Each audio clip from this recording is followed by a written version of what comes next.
안녕하세요. 방금 소개받은 장성입니다.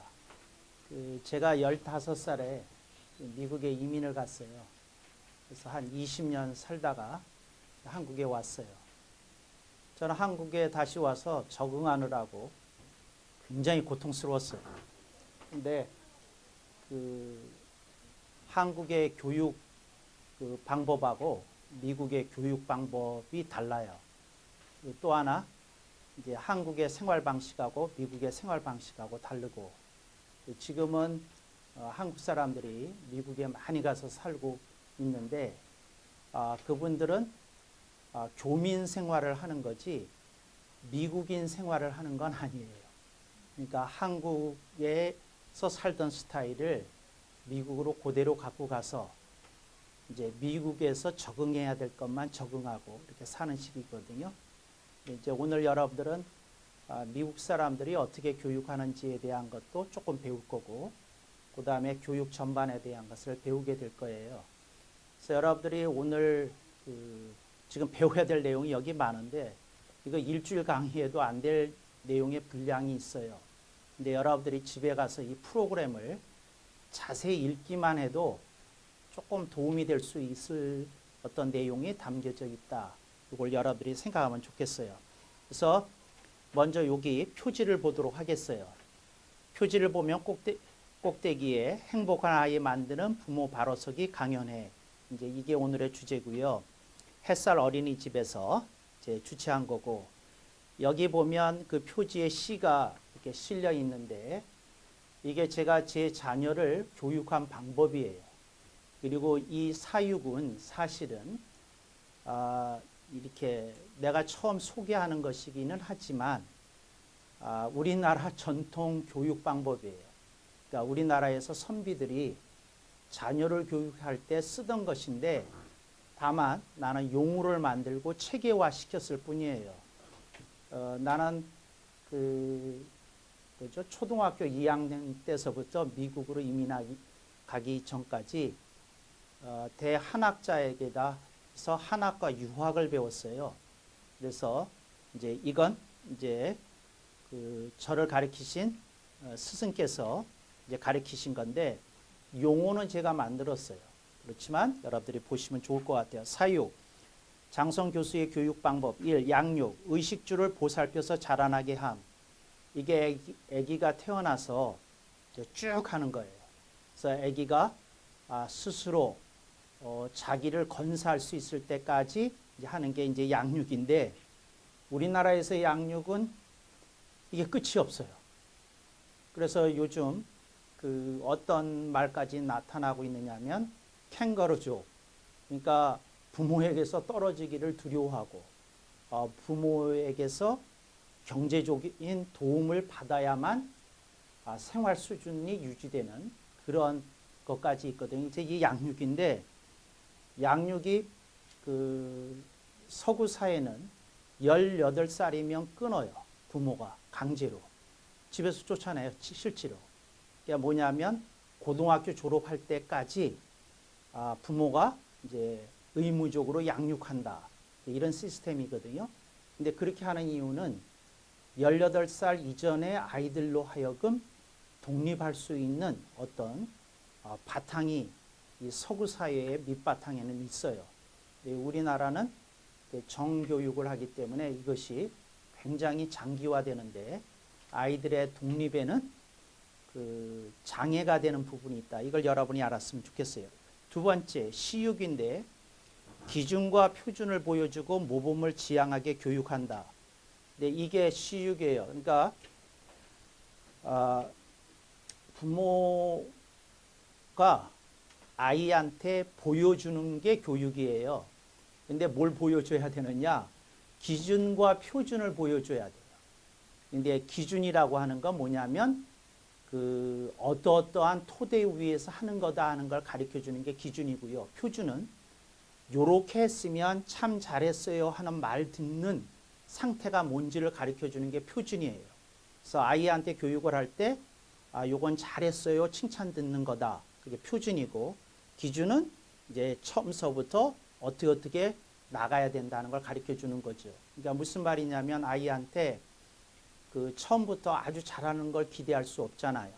근데 그 처음서부터 이렇게 가르쳐 주는 게 기준을 제시하는 거예요. 기준과 표준. 이런 걸 기대한다. 그게 표준이고요.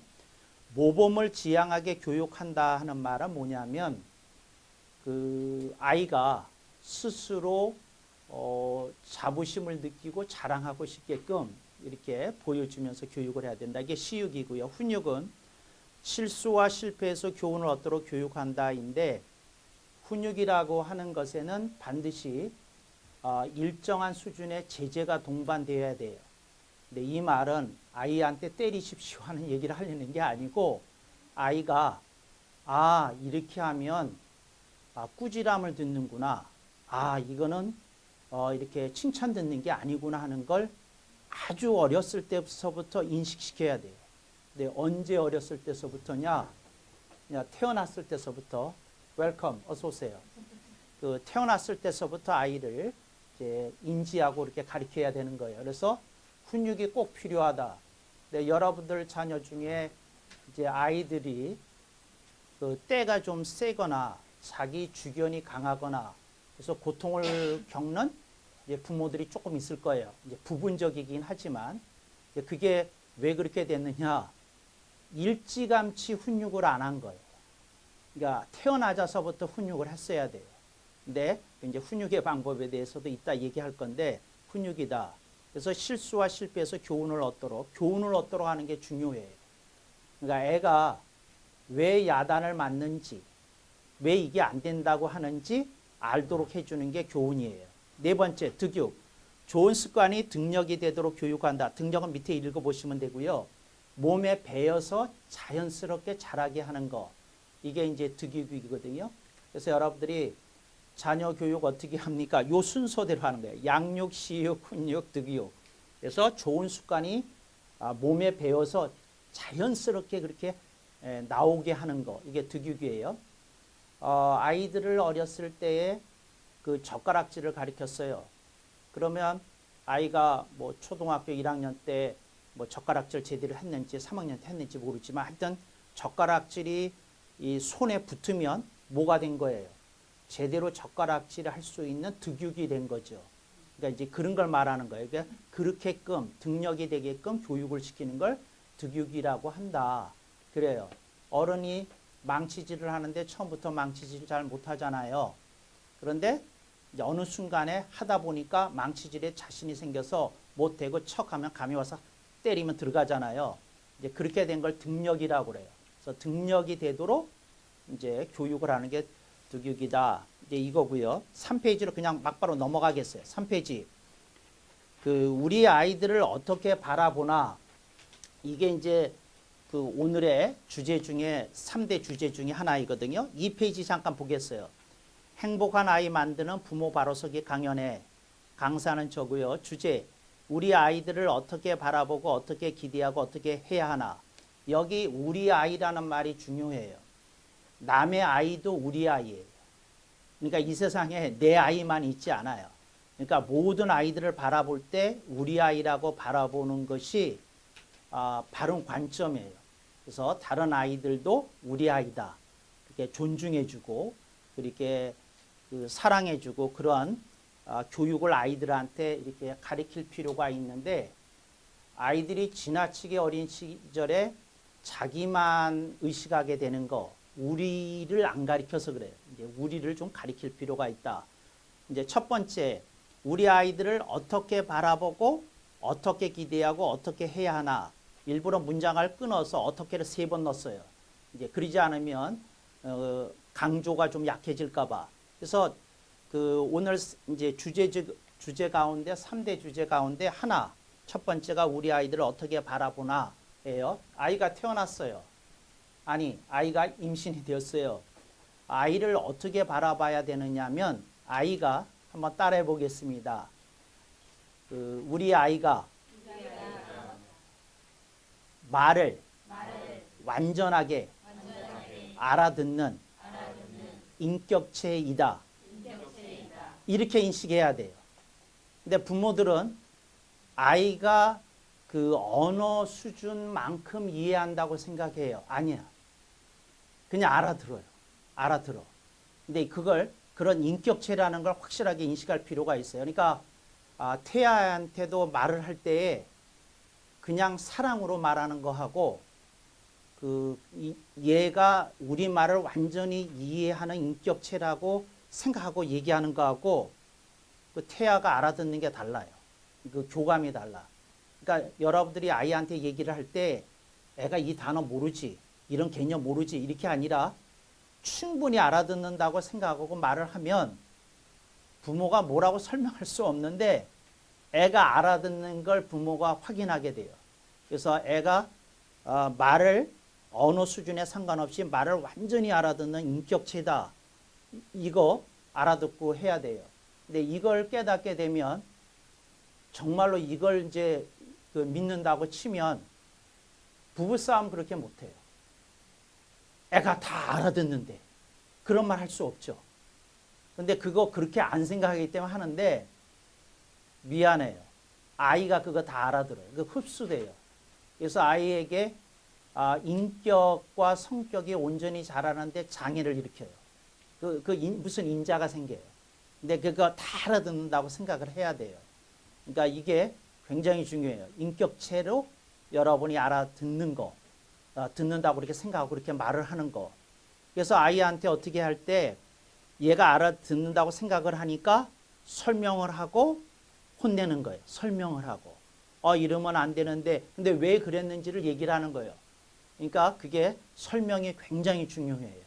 그러니까 여러분들이 아이를 인격체로 바라보는 게 중요하다. 한번 따라해 봅시다. 우리 아이는 3대가 연결된 존재이다. 여러분들이 잘 아시는지 모르겠는데 아이가 태어났잖아요. 아이는 부모의 유전인자만 강하게 받은 게 아니고 할아버지, 할머니 때의 유전인자도 이렇게 갖고 태어나요. 근데 그걸 어떻게 하느냐면 그래서 옛날에는 뭐라고 얘기를 했느냐면 대를 걸러서 어떤 특성이 유전되는 경향이 강하다는 얘기도 했어요. 그러니까 무슨 말이냐면 아버지는 덜 닮은 것 같은데 어떤 할아버지 특성이 어렸을 때 나타나는 거예요. 할머니 특성이 나타나고. 그래서 이제 그걸 보면서 깨달아야 돼요. 뭐냐면 3대가 연결되어 있는 거예요. 어떻게 연결되어 있느냐면 애의 어떤 모습은 할아버지, 할머니 때 이제 본가와 이제 외가 쪽에서 영향받은 게 있고, 그 다음에 부모의 영향이 당연히 있고요. 당연히 있고, 그래서 그걸 유심히 봐야 되는데 어떤 아이들은 그 선대, 그러니까 할아버지, 할머니 때의 유전인자가 더 강한 아이들이 있어요. 이렇게 보면. 근데 부모의 유전인자보다도. 이제 그렇고, 그러면 이제 아이에게는 3가지 유전인자가 있는 거예요. 대수로 치면. 그러니까 할아버지, 할머니 때, 이제 아이의 입장에서 부모 때, 그러니까 본인의 또 독특한 유전인자를 가지고 태어나. 이게 3대의 특성이 있어요. 그래서 여러분들이 그걸 보면서 이게 3대의 특성이 얘라는 존재 속에 이렇게 스며들어 있겠구나 하는 거예요. 그래서 여러분 가문이 되게 무서워요. 그 특성이 이렇게 유전돼. 그러니까 여러분들이 그걸 생각하면서 이런 게 있을 수 있겠구나. 그러면 예를 들어서 우리 집안에 어떤 것이 있는데 여러분 마음에 안 드는 게 있어요. 그러면 여러분들이 교육을 할 때 의식하면서 그런 것이 이렇게 너무 빨리 얘한테 나타나지 않도록, 얘가 그런 성향을 너무 키우지 않도록 조심해서 키울 필요가 있어요. 그런데 여러분이 잘 경험해서 아시는 거지만 이래요. 뭐냐면 우성 유전인자는 덜 유전되고요. 열성, 나쁜 유전인자가 강하게 유전돼요. 그래서 옛날 어른들이 뭐라고 그러냐면 좋은 건 잘 유전 안 되고 나쁜 건 확실히 유전된다는 말이 그런 말이에요. 여러분들이 그걸 잘 지켜보면서 아이들의 그걸 3대의 합작품이고 그런 것이다 하는 걸 여러분들이 이해했으면 좋겠다는 것이지요. 3번째, 아이들을 어떻게 바라봐야 되느냐? 우리가 지금 3페이지 보고 있어요. 3페이지 상단. 우리 아이들 어떻게 보라. 뒤늦게 오신 분은 두 가지는 나중에 쓰시면 되고요. 세 번째 항목인데 우리 아이들을 어떻게 바라봐야 되느냐면 아이들에게 잠재력이 있다는 것을 인정하고 봐야 돼요. 뭐가 있다고요? 잠재력이 있어요. 잠재력이. 근데 그 잠재력이 있는데 그 잠재력이라고 하는 것은 어떻게 하느냐에 따라서 달라지는 거예요. 그러니까 잠재력이 있는데 잠재력이 발화 안 될 수도 있어요. 꼽히지 않을 수도 있어요. 근데 아이의 잠재력에 대해서 조금 예민하게 그리고 좀 이렇게 조금 짧게 보지 말고 일정 기간 꾸준히 보면서 확인할 필요가 있어요. 그래서 뭐가 중요하느냐 하면 아이가 태어났을 때부터 일지를 쓰는 게 중요해요. 그러니까 매일같이 무슨 일이 있다고 쓰는 게 아니라 이럴 때 이렇게 행동하네. 이럴 때 이런 반응을 보이네. 이랬는데 이랬네.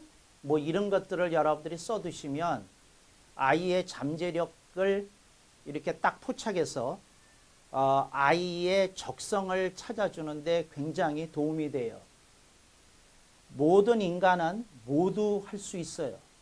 그런데 자기의 잠재력과 합치된 길을 찾으면 이게 도약해요. 도약해. 그러니까 어떤 분이 크게 되지 못했다. 도약하지 못한 거예요. 왜 도약하지 못했나? 본인의 잠재력과 다른 부분에 일을 하게 되었을 거예요. 그러니까 그 사람이 그 잠재력이 없었던 게 아니고 그 잠재력과 맞지 않는 어떤 것이 일찍 이렇게 길을 터주지 않은 어떤 것이 있다. 그게 두 번째고요. 그 다음에 두 번째 항목을 시작하면 읽겠습니다. 우리 아이들 어떻게 기대하나? 시작. 오늘 강의 다 까먹더라도 이 두 번째 것만 기억해도 도움이 돼요. 그게 뭐냐면 우리 아이들에게 어떻게 기대해야 하나? 이게 굉장히 중요한 건데 첫째가 그러니까 다 까먹어도 이건 기억해야 돼요. 자립이에요. 뭐라고요? 자립이에요. 그 다음에 또 하나가 독립이에요. 따라합시다. 자립과 독립. 자립과 독립이라는 단어가 똑같은 줄 알아. 아니야. 이제 지금 한국어가 굉장히 망가졌어요. 그래서 이게 왜 망가졌는지를 알려드릴게요.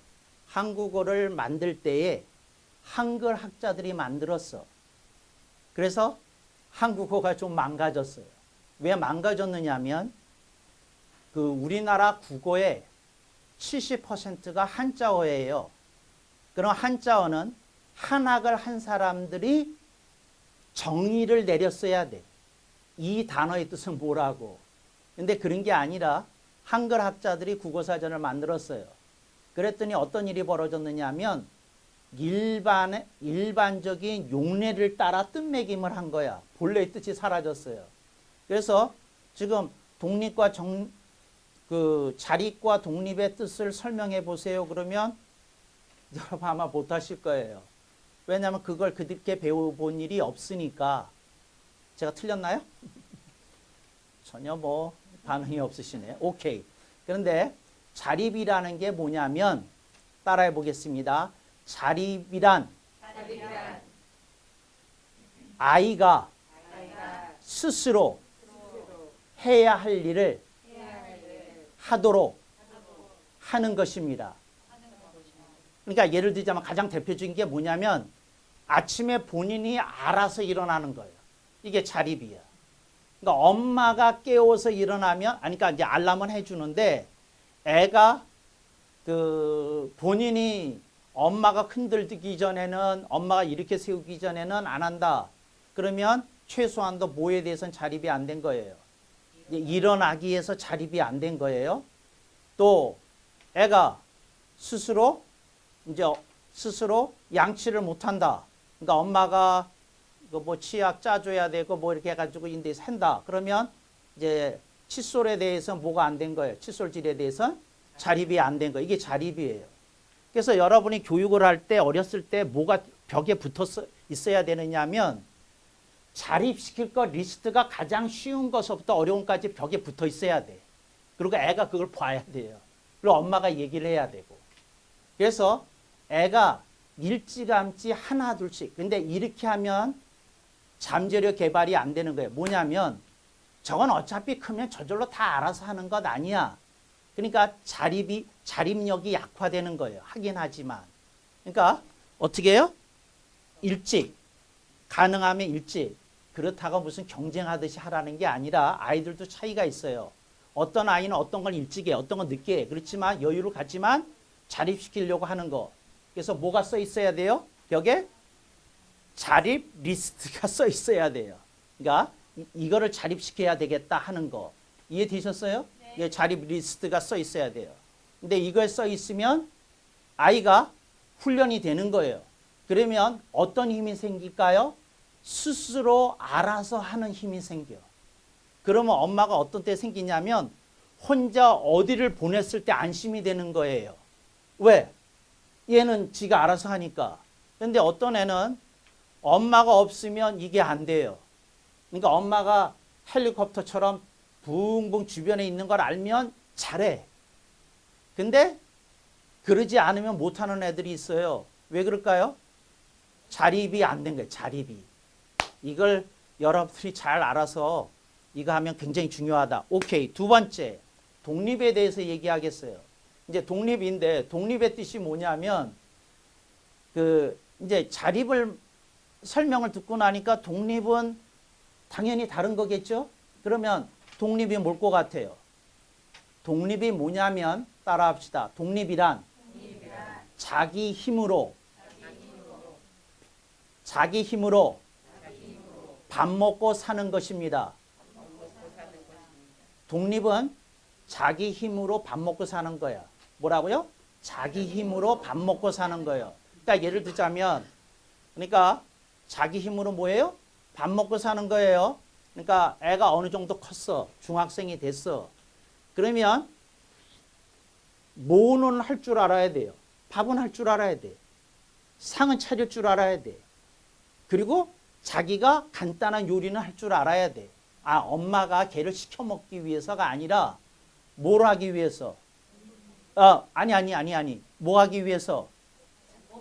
스스로 밥 먹고 사는 걸 가르쳐 줘야 된다. 스스로 밥 먹고 사는 걸. 뭐라고요? 스스로 밥 먹고 사는 걸 가르쳐 줘야 되는 거예요. 그래서 애한테 얘기를 해야 돼. 엄마가 너를 부려먹으려는 게 아니다. 엄마가 일 시키려는 게 아니다. 엄마가 다 해줄 건데 그렇게 설명하고 시작해야 돼요. 그런데 엄마가 부득이하게 무슨 일이 생겨서 늦게 올 수도 있지 않니? 그런데 네가 간단하게 네가 챙겨 먹는 이 훈련은 돼야만 한다. 이걸 이제 인식시키고 간단한 요리도 가르치고 그래야 되는 거죠.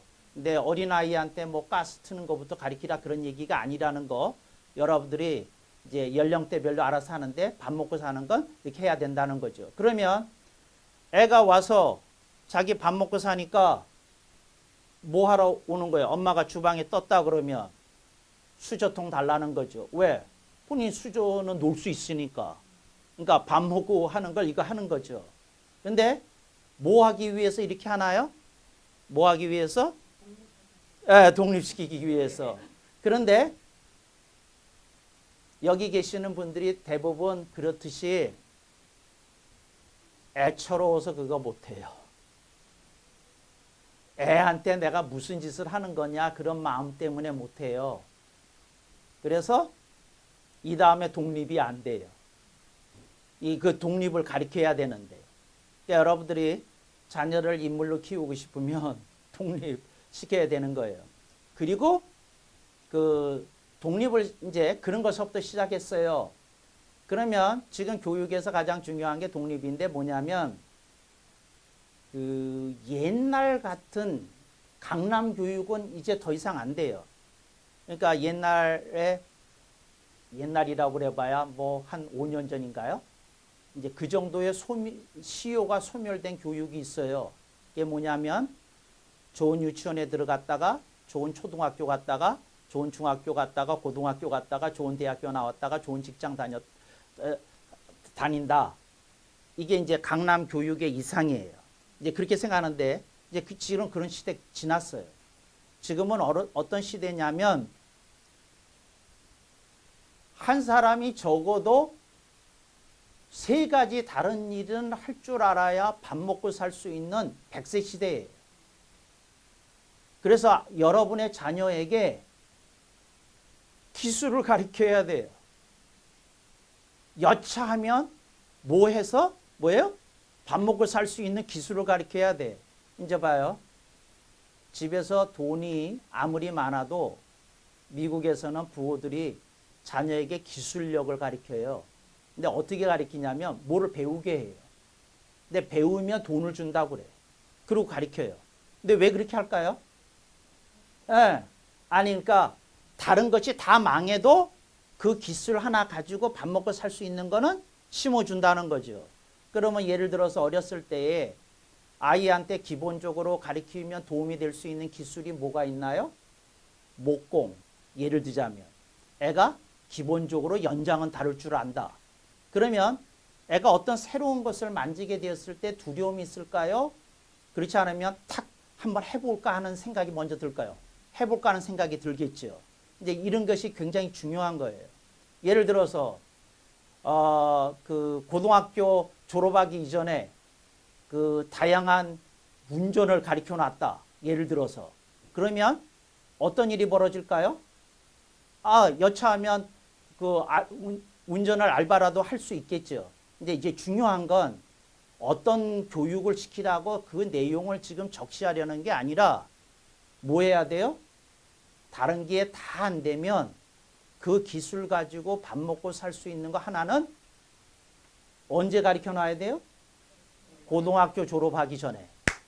그러니까 여러분들 교육이 그냥 머리로 공부 잘 시켜서 좋은 대학 가는 아이들 키우는 시대가 이미 지났다는 거 여러분이 생각하고 그래야 돼요. 근데 사실은 여러분들이 그런 기술을 배워야 돼요. 여러분들이 100세 시대라. 지금 이게 참 이상한 시대가 됐어요. 63세 은퇴하잖아요. 근데 여기 계시는 분들은 싫으나 좋으나 100세까지 살아야 돼요. 운명이에요. 근데 병원에서 건강하지 않지만 그렇게 100세까지 사는 사람도 있지만 무조건 100세까지는 사는 시대가 됐거든요. 사고로 죽기 전에는. 그러니까 여러분들이 그럼 뭐 하지? 그러니까 60세에 은퇴했다고 치면 몇 년이 남아있는 거예요. 근데 뭐 하겠어요? 회사 나와서. 그러니까 여러분들이 정신 번떡 차리고 그거 독립에 대해서 좀 눈을 뜨고 아이들한테 가르쳐야 되는 게 있다. 그래서 아이들한테 아이가 인문계다 이공계다 하는 얘기 하지 마세요. 그런 거 없어. 무조건 기술 가르쳐야 돼. 무조건 소양을 익혀놔야 돼. 몸에서 할 수 있는 두려움을 끄고. 여러분 미국에 갔을 때 제가 제일 놀란 게 있었어요. 이게 뭐냐면 저는 고등학교 2학년 때서부터 운전을 했거든요. 근데 고등학교 1학년 때 그 학교에서 그 운전 신청을 하면 그 1년을 배우는데 이론을 6개월 배우고 이제 그 실습을 배우는데 그러면 나이가 18살이 안 돼도 고등학교에서 교육을 받은 애는 운전면허를 딸 수 있어요. 이제 학교가 그렇게 했어요. 그런데 내가 이상하게 여겼던 건 뭐였느냐면 아니 이 세상에 운전을 못하는 사람도 있겠지. 난 그렇게 생각한 거예요. 예? 그렇잖아요. 운전을 어떻게 모든 사람이 해? 난 그렇게 생각을 한 거예요. 근데 미국 사람들이 뭐라 그러냐면 미국의 역사가 증명한데 운전을 본인이 안 배워서 그렇지 배우면 누구든지 할 수 있는 거래. 제 말 이해됐어요? 그게 무슨 말이냐면 미국 사람들의 생각에는 뭐가 있느냐면 목공이라고 하는 건 그 사람이 안 배우려고 그래서 그렇지 배우면 누구든지 할 수 있는 거다. 이런 생각이 있는 거예요. 그 밑바닥에. 그러니까 여러분들이 그런 인식에 전환이 있었으면 좋겠어요. 뭐냐면 기술계가 따로 있는 게 아니야. 이공계가 따로 있고 인문계가 있는 게 아니고 이 인식이 이렇게 벗어났으면 좋지 않을까 그런 생각을 해요. 그래서 뭘 시킨다? 독립. 뭐가 중요하다? 그런데 뭐가 중요하다? 기술력. 그런데 기술력을 키우려니까 뭐가 중요하다? 그런 소양을 어렸을 때서부터 하는 게 중요하다는 거죠. 그런데 아주 어린 애한테 전기 들이대라는 얘기가 아닌 거는 아시겠죠? 그거 저기 자랑하려고 애 보고 그 하다가 큰 사고 나죠. 이제 그런 얘기가 아니라는 거 여러분들이 인식하고 연령대에 맞게 뭐 해야 되는 거다. 그런 것 없이 독립이에요. 오케이. 세 번째. 우리 아이들을 어떻게 해야 하나? 이제 한번 시작. 우리 아이들을 어떻게 해야 되나? 우리 아이들을 어떻게 해야 하나에서 이거예요. 첫째는 아이들 앞에 노출되지 않는 부모의 장단점 리스트가 있어야 돼요. 부부가 어느 날 써야 돼요. 우리 아이가 이건 좀 고쳤으면 하는 게 뭐지 하고 부부가 합의한 리스트가 있어야 돼요. 부부가 합의한. 그러니까 예를 들자면 얘는 자기가 원하는 것 앞에 필이 꽂히면 그리고 떼쓰기 시작하면 이거 너무 오래 간다. 예를 들자면 그게 1번일 수 있어요. 2번 얘는 식당에만 나가면 잘 나가다가도 뭐가 걸리면 정말 이웃 사람들에게 민폐가 되게 행동한다. 뭐가 있을까 했던 그런 걸 리스트를 딱 잡고 그 다음에 어떻게 하느냐 하면 아이하고 협상을 해야 돼요. 무슨 협상? 인센티브를 주고 끌어내야 돼요. 인센티브를 주고. 그러니까 인센티브가 뭔지 몰라요. 사탕인지 그게 뭐 아이스크림인지 모르지만 끄집어내야 돼요. 그런데 그러니까 제가 얘기할 협상이라는 말을 쓴 건 그거 어느 정도 시간이 지난 다음에 매를 때린다고 하면 고쳐는 줘요. 그런데 이렇게 성품이 어두워지거든요. 강압적으로 뭘 고치내는. 그러니까 이게 참 여러 가지 장단점이 있는 거예요. 그러니까 아이한테 밀당을 하는데 어떻게 하면 아이가 스스로 자기가 원하는 것을 위해서 조금 유도할 수 있는지 그것도 하면서 그걸 저는 협상이라는 말로 표현한 건데 그걸 해야 돼요. 그래서 장단점이 어떻게 돼야 돼요? 파악이 되어 있어야 돼요. 그래서 난 이런 엄마 싫어해요. 아이의 단점이 몇 개예요. 그런데 엄마가 없어. 이 교육이 안 되고 있는 거예요. 그 엄마가 그게 잡혀 있어야 돼요. 리스트가. 몇 개예요. 그러니까 그게 잡혀 있어야 돼요. 그렇게 했어. 근데 그 리스트를 잡은 다음에 둘로 구분하셔야 돼요. 가장 속상한 거하고 가장 쉽게 고칠 수 있는 것 같은 거하고. 그래서 두 가지를 다 동시에 이제 시작을 하셔야 돼요. 쉬운 것부터 고치고 또 가장 속상해 하는 것부터 고치고 이러면서 장단점 잡아야 된다. 우리 아이들 어떻게 해야 되나? 두 번째인데 그게 뭐냐면 훈육 지침이 있어야 돼요. 뭐가 있어야 된다고요? 훈육 지침이 있어야 돼요. 내가 미국에서 제일 놀란 건 미국 사람 놀란 거는요. 벽에 이게 써 있어요. 뭐가 써 있느냐 하면 이런 짓을 하면 3대, 이런 짓을 하면 1대, 이런 짓을 하면 2대가 미리 써 있어요. 그러니까 이리 와 잘못했지? 그러면 엄마가 발바닥 때린다고 그랬죠? 여기 뭐 종아리 때린다고 그랬죠? 그러면 애가 와요. 그러면 몇 대인지 가서 보고 와요. 가서 벽에 보고 3대 그러고 3대 맞을 생각 울지 않아요. 자기가 3대 맞을 짓을 했다고. 그런데 우리나라는 어떻게 하느냐 하면 엄마 그날 컨디션에 따라 매 대수가 달라져. 엄마가 그동안 쌓인 게 좀 많았어. 애가 그것 때문에. 그러면 조금 더 세게 이제 혼내고 엄마가 그날 컨디션이 좋아. 걔를 탔어. 그러면 이제 조금 부드럽게 넘어가고. 그러니까 애가 무슨 생각이 있느냐면 그 애가 머릿속에 이론으로 정립된 게 아니고 우리 엄마는 자기 마음대로 한다는 인식이 있어서 훈육에 대한 통제가 안 돼요. 여러분이 이걸 기억해야 돼요. 따라해 보겠습니다. 훈육은 약속이다. 미리 약속하고 해야 되는 거예요. 약속하고. 그러니까 그렇지 않으면 교육적 효과 그다지 없어요. 일시적인 효과는 있어요. 근데 그다지 없어요. 그러니까 여러분들이 그렇게 생각하면 좋겠다. 이 얘기고요. 이제 그 다음에 그 4페이지로 가겠어요. 4페이지.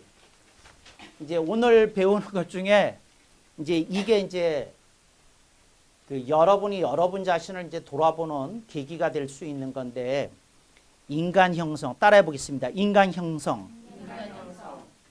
Formation of man, Formation of person 뭐 그런데 man이라고 그러는 그 영어에는 인간이란 뜻도 있고 남자란 뜻도 있기 때문에 저는 man이란 말 안 쓰고 person이란 말을 써요. 이제 그 뭐죠? 이제 조금 남녀를 포괄한 용어라고 생각해서. 그런데 인간이 형성이 되어 있거든요. 여러분이 인간이잖아요. 이제 형성이 되잖아요. 그러면 인간을 구성하는, 제가 오래전서부터 이런 걸 연구했어요. 뭘 연구했냐면 사람됨이라는 건 도대체 뭐에서 나오는 것일까 생각을 했어요. 그래가지고 이제 여러 가지가 있겠지만 네 가지, 가장 중요한 건 네 가지를 생각했어요. 이제 그 네 가지를 여러분하고 나누려고 그래요. 그래서 이 네 가지니까 퍼센트로 따지면 한 가지가 몇 퍼센트일까요? 25%, 4분의 1이에요. 그러니까 여러분들이 이제 오늘 그 강의를 듣고 집에 가서 좀 생각해 보세요. 이 4분의 1의 나를 비춰보면, 우선 아이를 비춰보기 전에 비춰보면 도움이 될 거예요. 첫 번째가 유전이에요. 뭐라고요? 유전이에요. 유전. 인간은 유전이 형성한 게 4분의 1이에요. 그러니까 여러분의 존재, 생김, 어떤 유전적 특성, 뭐 여러 가지 그랬어요. 제가 최근에 뭐죠? 인천 유나이티드 팀의 유상철 감독이 췌장암 사기라고 그 소식을 듣고 가슴이 아팠어요. 그랬는데 참 놀라운 건 그 어머니가 췌장암이래요. 지금도 투병 중이시래요. 근데 아들이 걸린 거예요. 그러면 이게 뭐예요? 유전이에요. 유전. 그러니까 여러분들이 그 유전에 대해서 내 인생에 작용하는 힘이, 나의 존재를 구성하는 것 중에 4분의 1이 유전이다. 이제 그걸 알 필요가 있고, 여러분들의 부모님이나 조부모님이나 무슨 질환이 있었는지 뭐였는지 유심히 보면 무엇을 조심해야 되겠고 무엇을 조금 더 케어해야 되는지에 대한 안목을 얻을 수 있어요. 그리고 또 하나, 여러분이 그 집안에 그 선대가 돌아가셨던 그 연세가 있잖아요. 그거 곱하기 사람 수 하면 여러분 집안의 평균 수명이 나와요. 그러니까 나는 어쩌면 유전적 특성에 의해서 100세 시대라고 하지만 어쩌면 그 정도 살지도 모르겠구나. 이렇게 의식하고 사는 게 여러분들이 인생이라는 시간을 관리하는 데 도움이 될 수 있어요. 근데 유전적인 특성이 있어요. 근데 유전적인 특성이 있는데 그게 뭐냐면 여러분 집안에 약한 건 아이들한테도 약해. 여러분 집안에 강한 건 아이한테도 강하고. 그러니까 예를 들자면 이래요. 가장 두드러진 것 중에 하나가 뭐냐면 대대로 음악을 멀리한 집안에서 음악가 잘 안 나와요. 그러니까 음악을 한 집에서 음악인이 나와. 근데 왜 그럴까요? 유전 인자가 그렇게 돼 있어. 이제 그 특성이 있는 거예요. 그러면 여러분들이 유전을 보면서 무슨 생각을 해야 되나요? 에? 그게 뭐냐면 겸허하게 인정을 하는 거예요. 이런 게 약할 수 있겠구나. 이런 것을 더 좋아할 수 있겠구나. 이제 이런 걸 이제 겸허히 인정하면서 자신을 살피고, 그 다음에 유전을 인정한다는 건 또 무엇을 인정하는 거예요? 용모를 인정하는 거예요. 이렇게 생긴 걸 인정하는 거예요. 왜? 그 선대가 없었으면 우리가 없는 거니까. 그러니까 그게 유전으로 받아진 걸 고맙게 이게 받아들이도록. 아이들한테 교육을 할 때도 유전에 의해서 네가 형성이 된 것이기 때문에 네가 네 용모를 부정하는 건 네 존재 자체를 부정하는 거다고, 언제고 중학교 때쯤인지 초등학교 6학년 때쯤인지를 한번 가르쳐 줘야 돼요. 오케이. 두 번째, 인간을 형성하는 두 번째가 뭘까요? 이제 두 번째 여러분이 맞추셔야 돼요. 이제 1번은 유전이고 두 번째, 네? 환경이에요. 환경이에요. 그런데 환경에 몇 가지가 있어요. 자, 첫 번째 부딪힌 환경이 뭐였을까요? 아니에요. 태중에서부터 환경이 시작이 됐어요. 뭐라고요? 태중에서. 그런데 봐요. 임신했을 때 엄마가 처해 있는 상황이 굉장히 안 좋았어. 그러면 애한테 영향이 갔을까요? 안 갔을까요? 갔어요. 갔어. 그러면 어떻게 될까요? 애가 굉장히 조심스러운 성격이 되든지 약간 어두운 그 면이 이렇게 드러나는 것이 있다든지 선뜻 용기를 안 내는 측면이 있다든지 그럴 가능성이 있는 거예요. 그러니까 태중에서부터 뭐가 형성이 된 거예요? 환경이 형성이 된 거예요. 이제 태중에서부터. 오케이. 하나. 그 다음에 두 번째. 어떤 환경이 있었을까요? 어떤 환경이? 오케이. 두 번째가 뭐냐면 공간 환경이에요. 나는 여러분들이 조금 유튜브 채널이나 이런 거 보면서 집안 공간에 대해서 좀 생각을 해보셔야 되는데, 공간에 대해서 두 가지 극단적인 경향이 있어요. 미니멀리즘, 최소한으로 하는 거. 그러니까 다 없애고 최소한 공간을 두는 그런 쪽이 있고요. 또 하나는 가장 이쁘게 장엄하는 그런 쪽이 있거든요. 미니멀리즘하고 장엄주의하고 이제 두 가지가 있는데, 여러분들이 이걸 기억했으면 좋겠어요. 공간이 아이에게 미치는 영향이 굉장해. 공간이. 그러니까 공간이. 그래서 어떤 공간을 마련해 주는지가 아이의 환경에 중요하다. 이제 이러는 거죠. 그러니까 예를 들자면 집안에다가 공부시킨다고 TV도 제거하고 그 서가를 잔뜩 하고 좋은 책 잔뜩 싸다 놨어요. 어떻게 될까요? 학습에 대한 압박을 받아요. 공부는 잘할 수 있어요. 근데 학습에 대한 압박이 생겨요. 그러니까 언제가 본인이 그 자기 주장을 펼 때가 되면 자기 하고 싶은 거 하고 공부 안 하겠다고 선언할 수도 있어요. 근데 하여튼 공간이 주는 뭐가 있어요? 환경이 있어요. 근데 그 영향에 대해서 여러분들이 조금 이렇게 볼 필요가 있고, 그 다음에 다른 집이 사는 거든지, 그러니까 인터넷을 통해서 그 이렇게 건축 프로그램이나 이런 것을 좀 보면서 우리 집이 아이한테 주는 메시지는 뭘까? 우리는 어떻게 연출해야 이게 되는 것일까? 이거 좀 고민을 좀 하셔야 돼요. 공간 환경이 있고, 그 다음에 세 번째, 식구 환경이 있어요. 식구 환경. 그러니까 예를 들자면 애가 혼자 커요. 조부모랑 같이 살아요. 이제 여러 가지 밥을 누구랑 먹느냐가 굉장히 중요해요. 식구라는 환경이 있어요.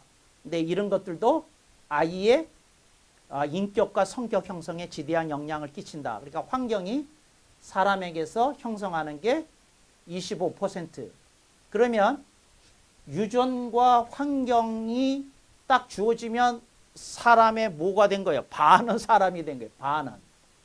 그러니까 여러분들이 공간에 대해서 조금 배우시고 조금 소양을 높이실 필요가 있겠다. 그리고 그것이 주는 것에 대해서 좀 생각해 볼 필요가 있겠다.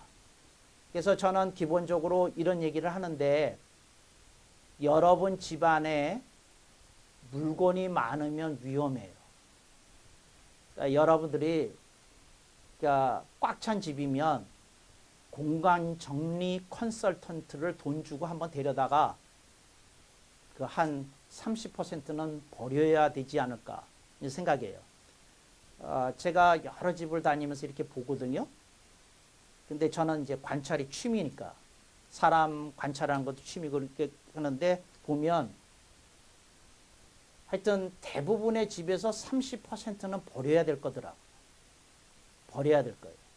그런데 버려야 된다는 말이 무슨 말이냐면 공간이 갖는 가치를 잘 모르더라고요.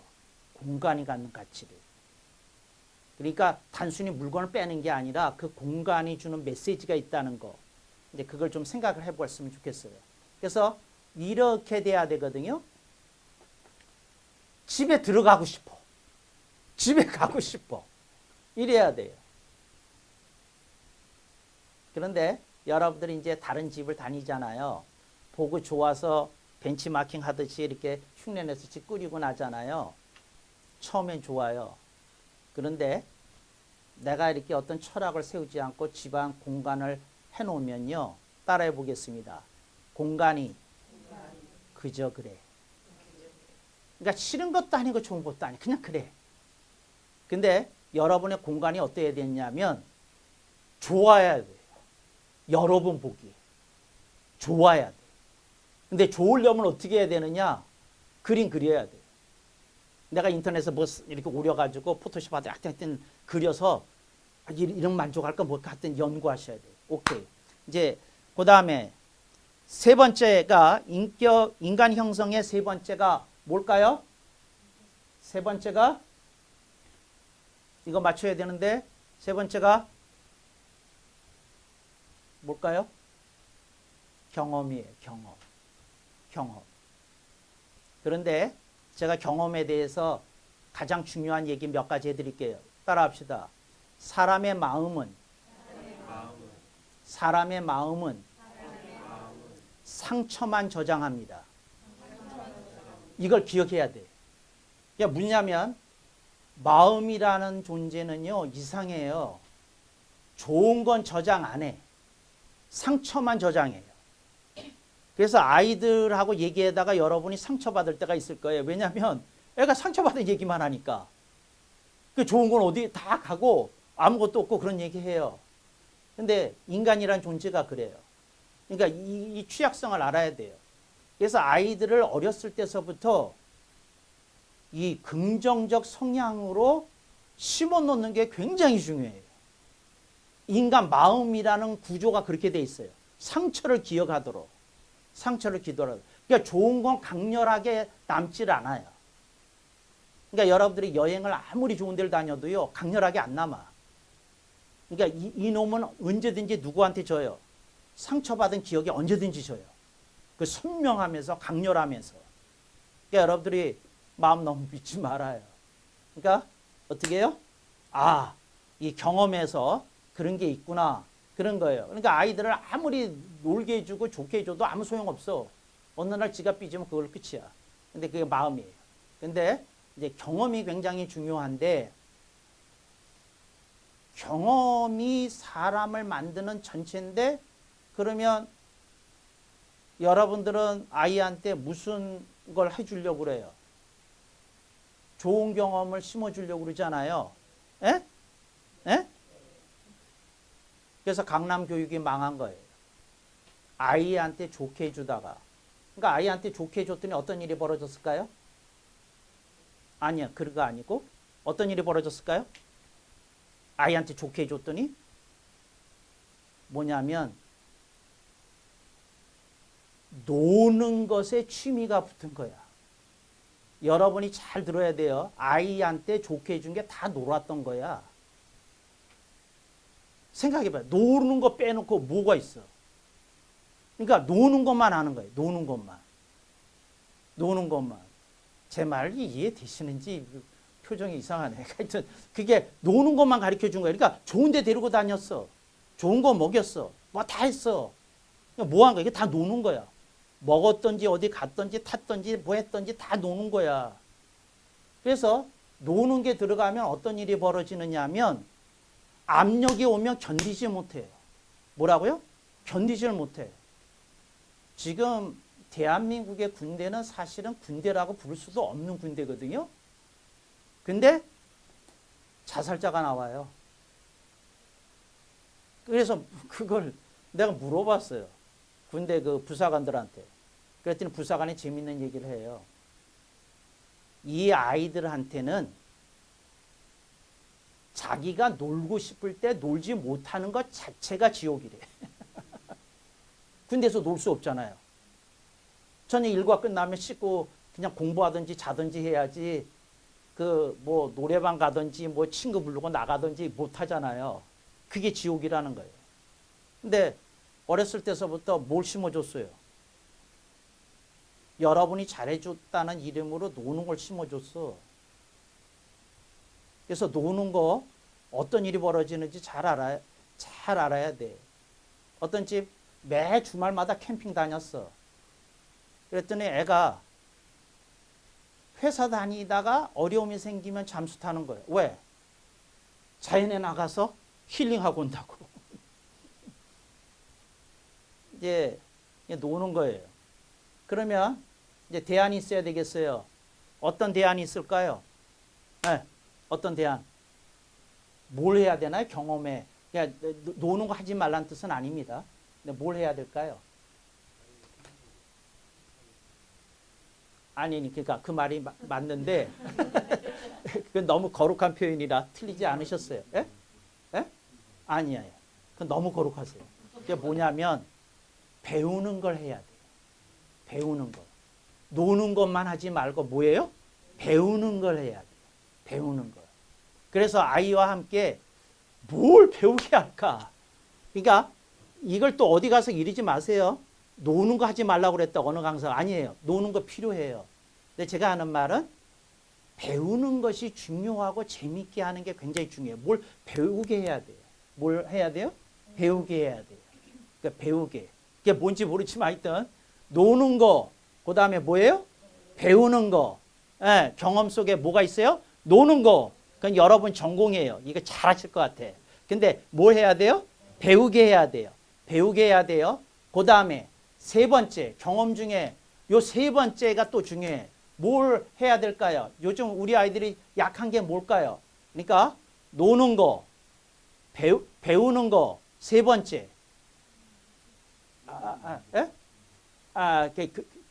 그거 당연히 해야죠. 예.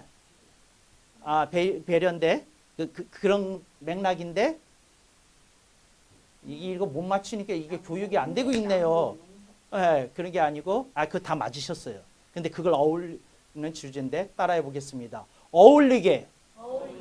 그러니까 뭐냐면, 사회 속에서 싫은 사람들하고도 소통할 줄 알고, 견딜 줄 알고, 이렇게 지낼 줄 알고, 이렇게 어울리는 걸 가르쳐야 되거든요. 그런데, 어떻게 해요? 뭐, 현식이가 때려서? 그럼 막 놀지 마. 이제, 뭐는 안 가르쳐 주는 거예요. 어울리게. 그러니까 이제, 이게 뭐냐면, 이걸 다른 말로 뭐라고 그러죠? 사회성. 또 다른 말로 뭐라고 그러죠? 이런 단어가 생각나야 돼요. 사회성. 또, 뭐죠? 예, 사회성. 또, 내가 듣고 싶은 단어가 있는데, 이거 맞춰야 돼요. 예. 어머니. 예, 맞춰보세요. 뭐예요? 사회성 비슷한 언저리에 있는 말. 왜 이제 인터넷에서 사전 검색하면 관련 어휘 그러고 나오잖아요. 그러니까 사회성, 어울리게 관련 어휘 찾는 중이에요. 내가 듣고 싶은 말이 있어요. 친화력. 친화력. 또, 그러니까 이게 무슨 말이냐면 친화력이라는 건 이거야. 현씨가 난 너랑 잘 지내고 싶어. 그리고 또 현수가 난 미안해. 자기가 잘못했을 때 가서 얘기할 줄 알고. 이게 뭐예요? 이제 친화력인데 이거에 대해서 조금 어렸을 때서부터 엄마가 스토리를 만들어서 읽어주든지 얘기를 하든지 뭐 해서 이렇게 그리고 이 친화력 사이에 있는 단어가 있어요. 뭐죠? 사회에서 가장 잘 쓰는 말? 소통. 소통력. 그러니까 소통력, 친화력, 어울리게, 또 아까 그거 한 말 협동심 다 이제 그런 언저리인데 여러분들이 이거의 중요성을 가지고 아까 친절, 배려 다 그런 말이고요. 그건 덕목이고 이제 이런 거에 대해서 우리 아이가 어떻게 하는지. 그러니까 아이가 누구하고부터 소통을 해야 될까요? 엄마하고 아빠하고 이렇게 대화가 돼야 되고 그 다음에 애가 친구하고 이렇게 할 줄 알고 이런 게 굉장히 중요해요. 그런데 다른 사람 눈치 보지 말고 너 하고 싶은 대로 해, 너 하고 싶은 거 해. 이게 아이를 망치는 거예요. 근데 그렇게 하면 뭐는 안 될까요? 아이가 똑똑한 사람이기는 한데 뭐가 되게 어려울까요? 리더가 되기는 어려워요. 뭐가 없으면 소통력, 친화력 이런 거 없으면. 그러니까 여러분들이 그 좀 생각해 봤으면 어떨까? 그 소통력 뭐예요? 친화력 어울리게. 그러니까 아이 이걸 키우기 위해서 굉장히 노력을 해야 돼요. 그리고 아이가 좀 안 좋은 아가 부딪힘이 있다가도 그걸 극복하고 이기고 이렇게 하는 걸 이제 가르쳐 줘야 되고 그러다 보니까 언어 표현력 뭐 이런 것도 가르쳐 줘야 되고 그럴 필요가 있게 돼요. 근데 여러분들이 그거 잘하면 이제 경험에서 이제 되겠죠. 오케이. 네 번째 인간 형성 왔어요. 네 번째.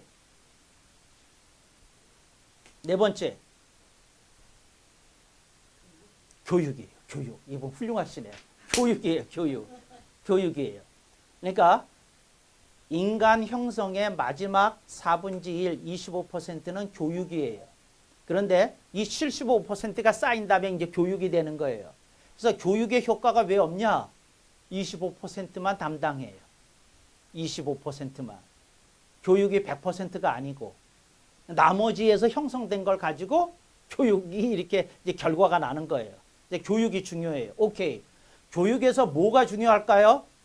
교육에서 아이한테 교육을 할 때 요거는 조금 심어줘야 되는 교육이 뭘까요? 꼭 해야 될 게 뭐냐면 책 읽기가 즐겁기. 뭐라고요? 책 읽기가 즐겁기. 책 읽기 하면 안 돼. 독서하면 안 되고요. 그러니까 책 읽기가 즐겁기가 이게 교육에서 그 시험대예요. 애가 책 읽기가 즐거우면 여러분 학습에 대해서는 큰 실험 놓으셔도 돼요. 책 읽기를 즐겨하면. 그 다음에 다른 건 다 바로 잡을 수 있어요. 그래서 첫 번째가 뭐래요? 교육에서 책 읽기가 즐겁기. 그래서 뭐부터 읽게 해야 되나요? 즐거운 책부터, 재밌는 책부터, 쉬운 책부터 읽게 해서 그렇게 했으면 좋겠다. 그 생각이 들죠. 오케이. 두 번째. 뭘 또 교육해야 될까요?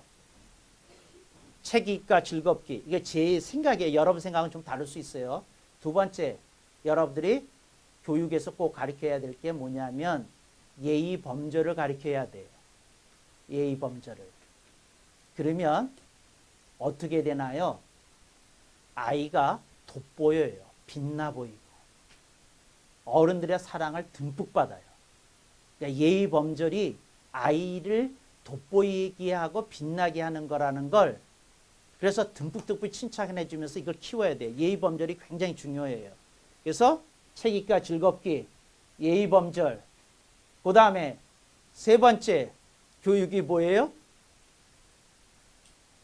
가능하면 초등학교 시절에 휴대폰, 스마트폰 사용 안 하게 하기.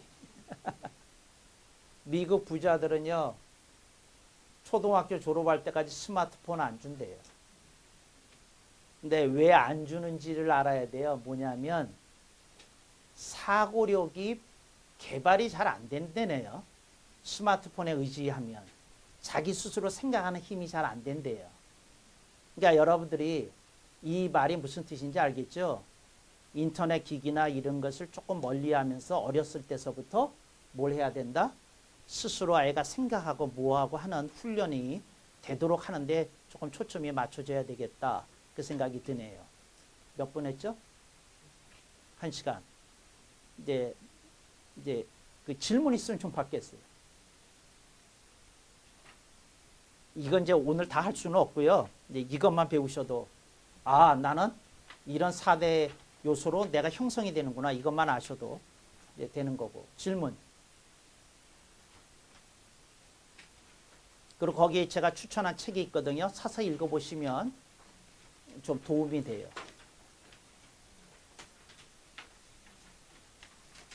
질문. 맨 앞에 앉으신 어머니. 앞에 앉은 죄로 질문 하나 하세요. 네. 저희 애기가 5살인데요. 네. 뭘 제일 중점으로 이제 시작하면 되나요? 지금 배운 것 중에서 그래도 뭐 하나를 제일 힘든다면 아니 이건 이제 다 그렇게 하셔야 되고요. 이런 얘기를 해드리고 싶어요. 뭘 해드리고 싶으냐면 따라해보세요. 우리 아이의 잠재력을 믿는다.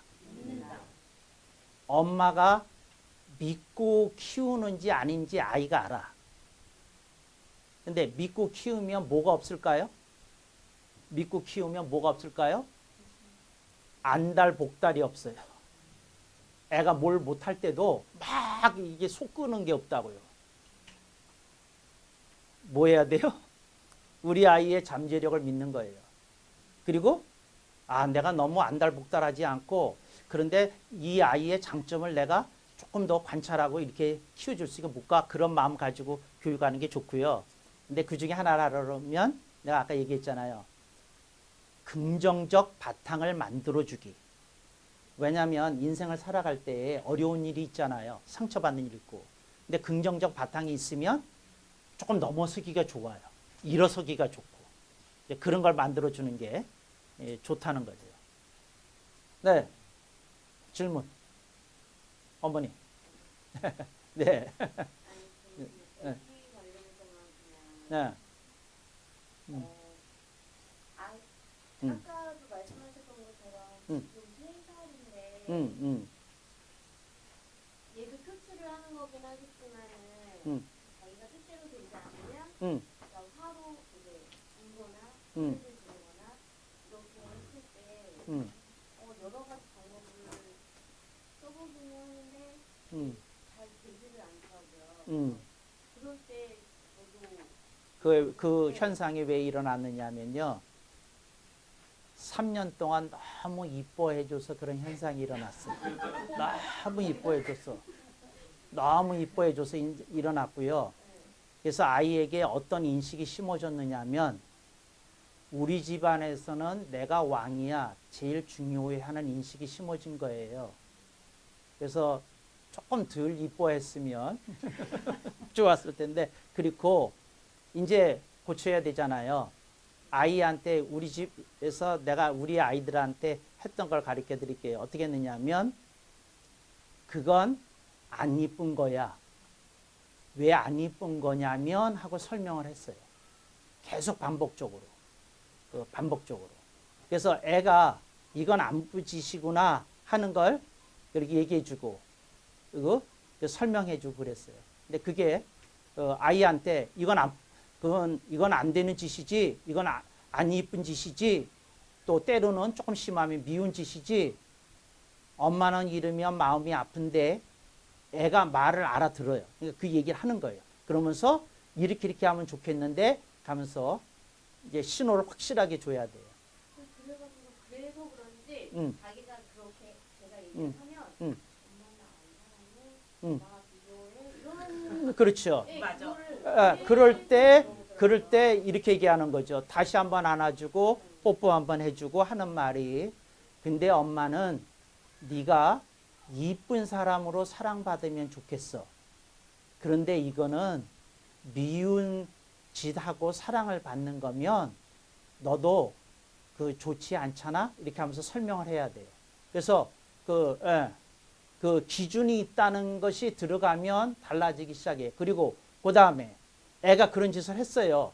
조금 발전했어. 아주 100점은 아닌데 엄마가 너무 좋다. 네가 이렇게 하니까 되게 엄마가 흐뭇하다. 아빠 이리 와봐요. 그리고 막 칭찬해 주는 거예요. 밥 먹을 때 또 한 번 칭찬해 주는 거예요. 아까 한 일인데 30분 전인가 뭐 2시간 전이 아니래 뭐 한 거예요. 그래서 칭찬해 주는 거죠. 잘했던 것을 반복 기억시켜 주고 그래야 되는 거죠. 네. 질문. 네. 네.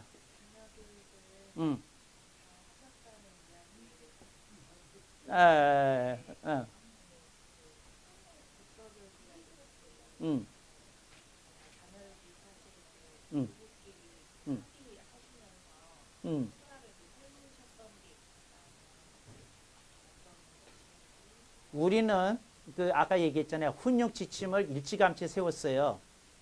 우리 애는 그 태어날 때부터 맞았어요, 나한테.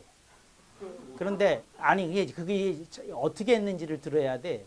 뭐냐면 애가 젖이 빨리 안 나온다고 엄마 젖꼭지를 깨물었어요. 그래서 2번 했을 때 내가 그랬어요. 이건 안 이쁜 짓이야. 그러니까 아빠가 발바닥에다가 한 대 때릴게. 그리고 이렇게 때렸어요. 이러지 마. 근데 놀라운 건 2번 다시 안 했어. 그러니까 그때 했을 때 알아듣는 거예요. 근데 뭐라냐면 그리고는 다음에 그렇게 했을 때 즉시 내가 물어보고 칭찬해 주세요. 지키고 있다가 아이고 우리 아기 이렇게 이쁘네. 엄마 젖꼭지도 깨물지 않고 이렇게 해줬어요. 그러니까 뭐냐면 잘못했을 때 얼른 얘기를 해줬다는 거죠. 그러니까 매 때릴 일이 사라진 거죠. 나중에. 근데 그걸 나중에 하려고 그러니까 어려운 거죠. 그러니까 뭐 3살 된 다음에 하면 굉장히 느린 거죠. 이제 그런 게 있어요. 그러니까 이제 그런 게 있고, 그 다음에 교육 철학이라는 게 뭐냐면, 우리 집안의 교육 철학은 첫째, 그 우애가 2살 터울인데 아들이고 딸이었거든요. 남녀 평등. 그러니까 그 남녀 평등을 철저하게 가르쳤고요. 남녀 평등. 그러니까 그 무슨 아들이 위고 딸이 조금 밀리고 그런 일 전혀 없게끔 남녀 평등. 이제 그거 얘기를 했고요. 그 다음에 두 번째는 그 뭐죠? 훈육 지침. 그 썼다고 그랬잖아요. 뭐 하면 몇 대 때리고 뭐 그런 거. 이제 훈육 지침. 남녀 평등 훈육 지침이 있었어요. 그 다음에 그 세 번째는 제가 제일 좋아하는 그 뭐냐면 독서 애호. 책 읽는 걸 가까이 하도록 하자. 이제 독서 애호 이렇게 한 건 외우기가 좋잖아요. 4글자로 하면. 예? 책 읽기가 즐겁게 하면 좀 기니까 독서 애호. 그거 3가지로 키웠던 것 같아요. 어렸을 때.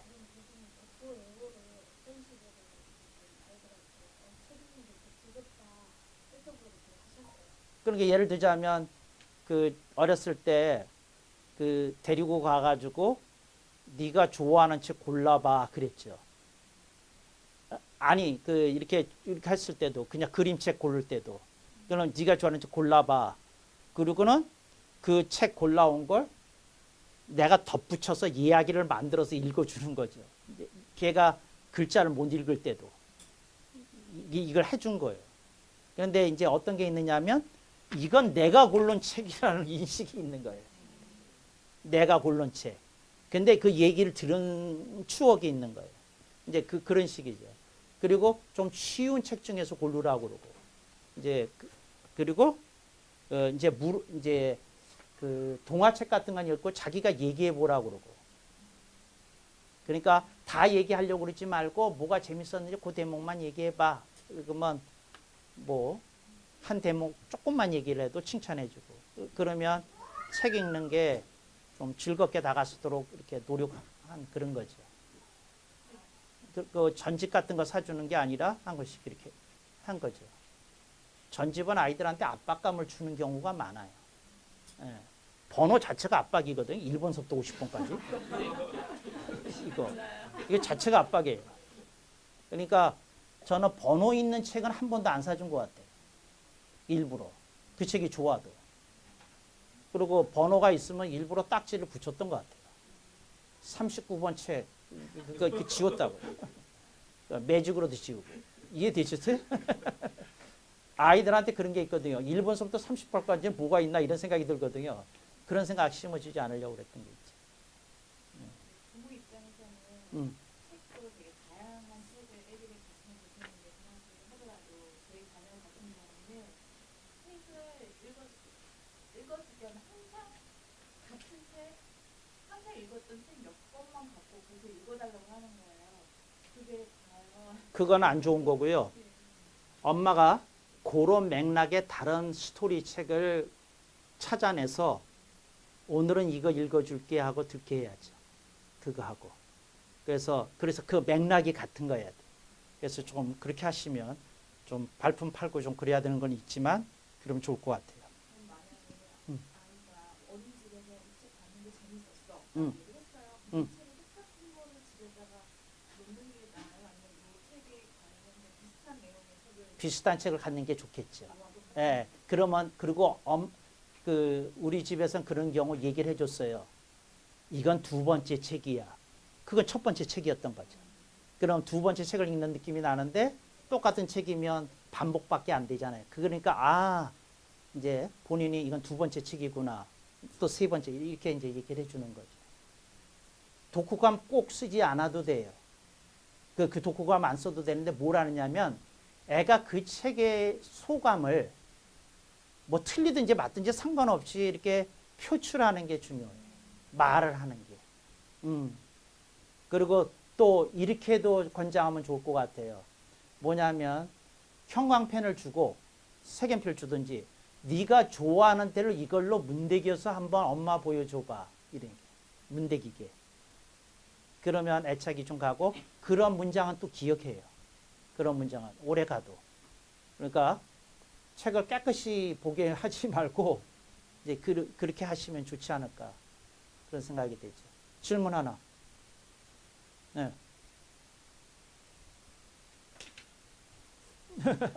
예, 예. 생각했다 나중에라도 물어주세요. 네. 아이가 어린이집에서든 학교에서든 친구랑 있던 얘기를 보시면은 친구에게 했던 나쁜 행동에 대해서 얘기를 해요. 얘가 누구였어, 누구였어. 근데 자기가 했던 그런 행동에 대해서는 뭐 안 했다고는 하는데 그거 엄마의 피드백을 보려는 거예요. 엄마가 무슨 반응을 보이는지. 자연스럽게 아이 그런데 그때 엄마가 도덕적 교육을 하려고 그러면 안 돼요. 그럼 무슨 교육을 해야 될까요? 무슨 교육을? 대처 교육을 해야 돼요. 그랬을 때 너는 어떻게 했는데 하고 그리고 너는 어떤 생각이 떠올랐는데 뭐 이런 거. 그러니까 걔가 하는 행동은 저 틀린 거야 잘못된 거야 이런 거 얘기할 필요는 없고 어떻게 무슨 생각이 있고 뭘 했고 그렇게 했는데 그리고는 또 어떤 때 이렇게도 얘기를 해야 돼요. 그 엄마가 그거 어떻게 생각하는지 엄마한테 물어봐 줘. 그러면 애가 그래 엄마는 생각은 뭔데 이렇게 묻게끔 하고 또 답해주고 그러면 좋을 것 같아요. 대처 교육이라고 그러는데 대처 교육을 하면 좋을 것 같아요. 도덕적 교육을 하지 말라고 하는 말의 뜻이 있어요. 애들이 알아요. 모르지 않아. 그게 안 좋다는 거 알아요. 그때 그건 설명 안 해도 아니까 대처하는 걸 가르쳐줘도 될 것 같다. 난 아이들이 영리하니까 알아들 거다. 이렇게 생각하게 되는 거죠. 그거 하면 좋지 않을까. 자녀들이 음, 다툴 때요. 음, 바로 부모가 계획을 해서 그것을 다투지 못하게 하는 게 옳은 것인지 음. 아니면 서로가 스스로 서로끼리 화해할 수 있는 거죠. 그 일지가 그래서 중요한데 엄마가 예를 들어서 얘기를 할 때 엄마가 지난 2주간의 경험을 봤더니 너희가 어느 때 싸우고 어느 때 싸우고 빈도수를 얘기를 해주고 그 다음에 주로 이런 거 싸우고 이런 거 싸우고 이러더라. 그래서 오늘은 이거에 대해서 좀 얘기를 좀 해봤으면 좋겠다. 그러고 얘기를 하는 거예요. 네 입장은 뭐고 뭐한지 이 얘기를 하게끔 하고. 근데 그렇게 얘기를 했을 때 엄마가 기억해야 되는 게 있어요. 그날 뿌리 뽑으려고 그러면 안 돼요. 그게 어떻게 뿌리 뽑혀지겠어? 아니, 그거 뿌리 뽑으려고 그러면 안 되고, 그 아이들이 그것에 대해서 이렇게 소통한 것 자체로 훈련이 되는데 무슨 훈련이 될까요? 토론에 대한 훈련이 돼요. 토론에 대한. 그러니까 지금 부모들이 가장 이렇게 실수하는 게 뭐냐면 결론 짓기를 하려고 그래요. 결론을 그날 내려고. 인간이 그렇게 될 수 있으면 위대한 존재지요. 근데 그렇지 않아요. 더더구나 아이들이잖아요. 그러니까 그 토론만 돼도 그 아이들이 자기 억울했던 점 얘기하고 또 반대편에 있는 싸웠던 그 자기 형제의 입장도 들어보고 그거 참고 끝까지 듣고 이렇게 하는 것 자체가 성숙한 소통력을 키우는 데 도움이 돼요. 그런데 엄마들은 딱 구분져서 너는 70% 잘못, 너는 30% 잘못 이거 하려고 그래요. 한번 따라해 보세요. 부모는 판사가 아니다. 판사가 아니에요. 근데 부모들이 습관적으로 판사가 돼. 그래서 판사가 되기 때문에 뭐가 생길까요? 판사가 되면 분노가 생기죠. 벌을 줘야 되잖아요. 판사는. 징역 1년 이렇게 판사는 해야 되잖아요. 그 판결을 내려야 되잖아요. 그러시지 말고 토론만 해도 성과가 있고 아이들이 나중에 어떤 사회생활하면서 부딪힘이 있을 때 자기 의견 개진하고 상대방을 듣고 하는 훈련이 된 것만으로도 미래의 자양분이 쌓인 거예요. 그리고 그날 다 해결 안 돼요. 그러면서 그걸 잘 보고 그 다음에 옛날 어른들이 그 쓰던 방법인데 잘못하는 게 있어요. 뭐냐면 그 공동교육은 효과가 별로 없어요. 뭐라고요? 공동교육은. 그러니까 애 둘이 싸우는데 둘이 앉혀놓고 하는 교육은 별로 효과가 없어요. 개별 교육이 효과가 있어요. 한 놈만 따로 데리고 나서 햄버거 사줘야 돼요. 그리고 억울한 사정도 듣고 얘기도 들으면서 불도다지면서 그랬는데 말이야. 엄마는 이래서 마음이 좀 그랬다? 힘들었다? 근데 너는 아무것도 않은 건데? 그런데 엄마 생각에는 네가 다음에 형이 오빠가 뭐 이랬을 때 이랬으면 어떨까? 그런 생각이 든다. 그러고 툭 던져줘야 돼요. 뭐라고요? 툭 던져줘야 돼. 그런데 아이들이 제일 싫어하는 게 지시문, 명령문 받아서 뭐 하는 걸 싫어해요. 생체적으로 거부하는 게 있어. 왜 그럴까요?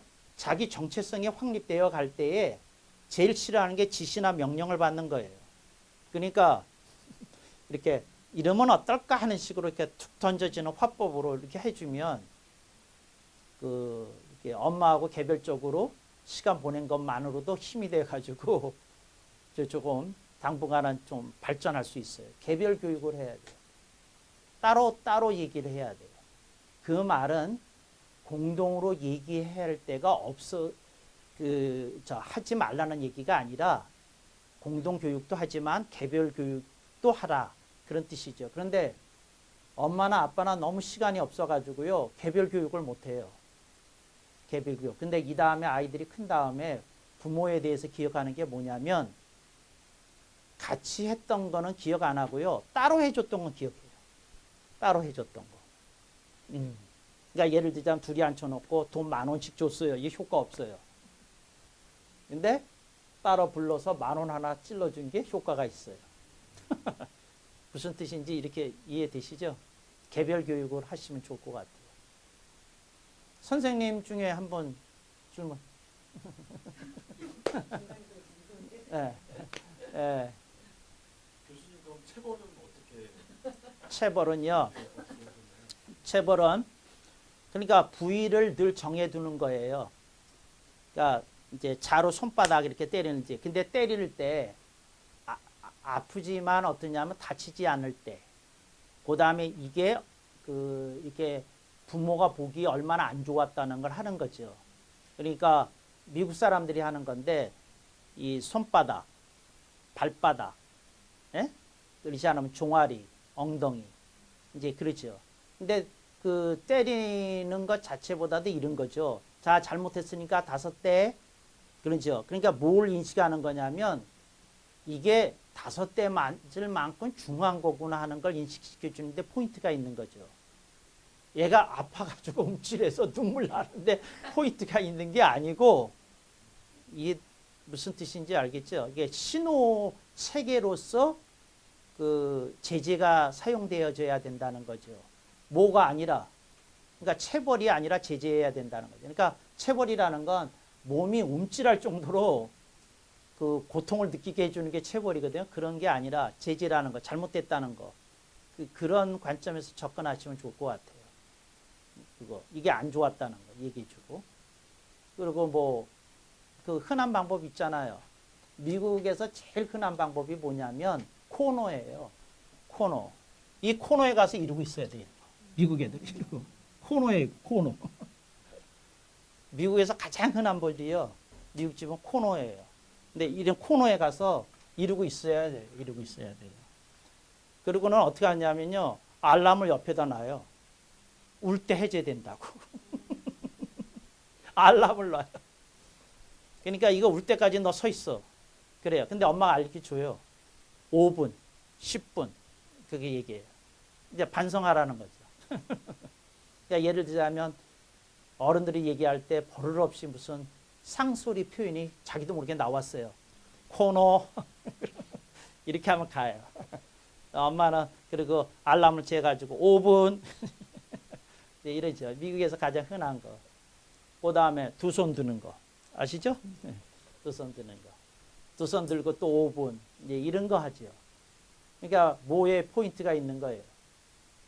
교훈을 얻도록 하는데 포인트가 있는 거예요. 이렇게 탁 하고 이렇게 클릭이 되도록 하는 게 그런 게 되겠다 이런 거죠. 이제 그런 거고 오늘 하여튼 뭐죠? 여러분들이 그거에 대한 자신감을 가졌으면 좋겠어요. 뭐냐면 우리 아이에게는 무한한 잠재력이 있다. 그런데 내가 이 아이의 적성에 맞는 걸 잘 포착해서 길을 열어주면 아이가 좀 더 쉽게 발전하기가 좋을 거다. 이렇게 믿어주고. 그런데 사회생활을 하다 보면 힘든 일도 있고 괴로운 일이 있는데 그러면 소통력, 친화력 이런 거에 대한 훈련을 좀 하도록 하는 게 좋겠다. 그리고 토론할 수도 있고 이런 거에 대한 것을 쌓아두는 게 좋죠. 이런 걸 뭐라고 그러냐면 소양 교육이라고 그래요. 그러니까 사회에 나가서 건강하게 살 수 있는 소양을 쌓아주는 힘이 중요하고 그런 바탕 위에 소양력, 그 다음에 아까 기술력 이런 거 중요하고 그 다음에 이런 걸 이렇게 인식하셔서 하시면 되지 않을까 이렇게 생각을 하고 그 다음에 아이들의 장단점이 분명히 있으니 그거 리스트 잡으시라는 거 이렇게 하면 되지 않을까 생각이 되네요. 마지막으로 한 분 질문 있으면 받고 마치죠. 저야 뭐 강의 듣겠다 그러면 뭐 1시간도 더 할 수 있어요. 그렇지만 여러분들이 힘드실 테니까. 원장님 무슨 질문 하나 있으시면. 네, 그렇지. 그러면 이거 마치겠고요. 여러분 오늘 만나 뵙게 돼서 감사합니다. 감사합니다.